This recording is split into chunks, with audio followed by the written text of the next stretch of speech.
Welcome back, MZero Nation. Jamie here. In the month of June, I will be recapping my flight into Sun and Fun in a 4-part series. Today, I wanted to take a deep dive into my pre-flight planning, reviewing the NOTAM, the full arrival procedure in its entirety, and the actual airplane pre-flight.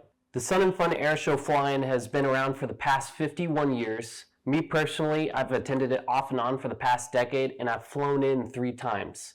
Each one of those 3 times has been different, completely different actually, from the last time I had flown in. Now, they have since switched to I like to say it, mimicking Oshkosh arrival into the Sun and Fun Airshow, where each airplane coming in will follow a specific arrival procedure to create a more streamlined and organized fashion into the show.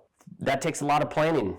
For me personally, I started looking at NOTAM a month out. This isn't your typical NOTAM. If you look at this procedure, it's a 22-page document on how to arrive into Sun and Fun that you need to know to a T. Whenever I got to a week out from the show, that's when I really dove deep into looking at what I wanted to do for the show.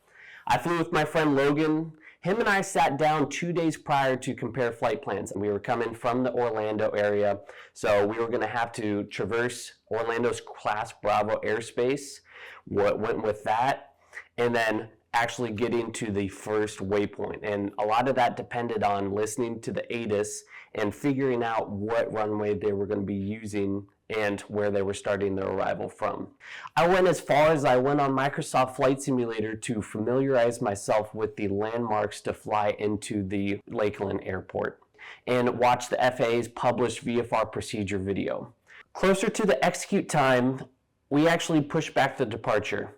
Sunday, there was storms all around the Florida area. It was saturated, so we decided to push back to Monday, which worked in our favor because that's when the NOTAM into Sun and Fun was put into effect.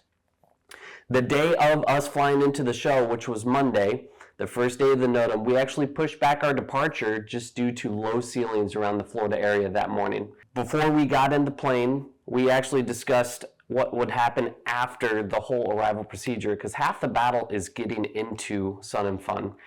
It's the second battle is once you're on the ground, the taxi plan for you to get into your destination.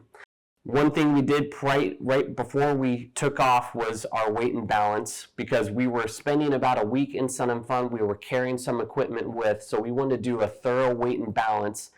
And one of the other things was we wanted to make sure that the airplane was nice and clean. We washed the airplane that morning to make sure it looked good for the show, and I did a thorough pre-flight to make sure no water had made it into any areas that we didn't need. MZero Nation, next week I'm going to actually take you along for the full arrival into Sun and Fun. Thanks for joining. We'll see you then.